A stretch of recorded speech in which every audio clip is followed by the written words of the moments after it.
بعض الناس يعف عن أكل تفاحة تتدحرج دونه. خذ هذه التفاحة، قال أعوذ بالله قد تكون من حرام. طيب خذ التمرة، قال لازم نستأذن صاحبها. ماشي، عفيف في أكل التمر والتفاح.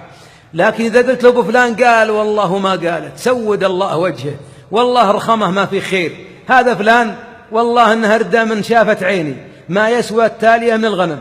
هو عف من التفاح لكنه ما شاء الله أكل صاحبه منديا ومضبيا، كلا كله. ثم بعد قال استغفر الله.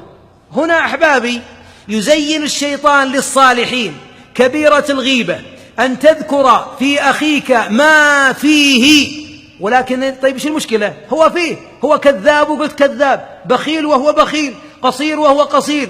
المشكلة أنك قلت هذا خلف ظهره. لماذا لا تقولها في وجهه؟ ما يجرؤ. ولذلك بعضهم إذا قلت أبو فلان جاء قالوا استروا ما واجهته. ما شاء الله. ليه؟ لأنه مخربها، ماكله، سالخه. ولذلك قد يزين الشيطان لنا الغيبة ولا يزين لنا المخدرات. ليه ما يزين لنا الحشيش والكبتاغون؟ قال لا، أنت رجال فاضل ورجال تصلي الله يجزاك خير ومن أهل الخير، كيف تدخن أو تشيش أو تحشش أو أعوذ بالله؟ لا بس ترى أبو فلان ما في خير. قال لي والله أبو فلان ما في خير، واستمر معه. هذه الكبيرة قد تساوي كبائر كثيرة ما فعلناها. وأذكر دعابة هنا أن رجلا كان قد أدمن الغيبة في مجلسه، وكان بعد المغرب إلى العشاء عنده جلسة لأهل الحي وخيمة جميلة، وكان يدعوهم ويعطيهم من الخير من الفواكه والنعم، وكانوا كل مرة يعلقون لهم واحد محتسبين يسلخونه سلخا على طريقة الشيطان. وبعضهم أحيانا يجيبون عالم، أحيانا يجيبون العمدة، أحيانا يجيبون واحد من شيبان الحي إلى غيره، أو واحد يتلفتون من اللي غايب فلان بسم الله علق أسلخ.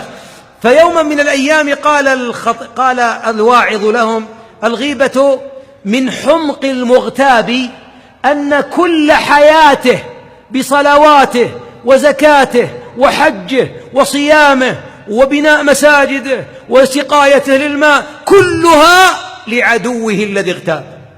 والله الفضيحة، ليت هلمه أبوه ولا لا؟ والله لو هلمه أبوه نقول يعني تمشي، لكن للي ما أحبهم.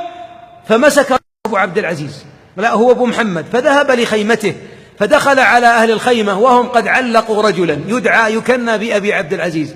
قال يا ناس اذكروا والله الغيبة حرام، ووالله إن المطوع اللي تو خوفني اثري لي 20 سنة ولا ركعة راحة الربي رايحة اللي ما أحبهم. قالوا بس اسمع يا أبو عبد العزيز، إنما يا أبو محمد إنما كذبنا، اللي قاعدين نحشه أبو عبد العزيز أنت عارفه. قال أبو عبد العزيز ما فيه خير وبس، لكن لا تذكرونه بشر. بعد أن منع ما ألغى كل خير الله، ما مدمن. ولذلك إدمان الأكل للحوم البشرية مصيبة. وأحبابي أسألك بالله ألا تتنازل عن طاعاتك إلى أعدائك أو إلى أي أحد، لأننا والله بعضنا يقرأ كل يوم 3 أجزاء من يوم يسكر المصحف وعنا لحساب أبو محمد، عنا لحساب أبونا، يحولها الخير.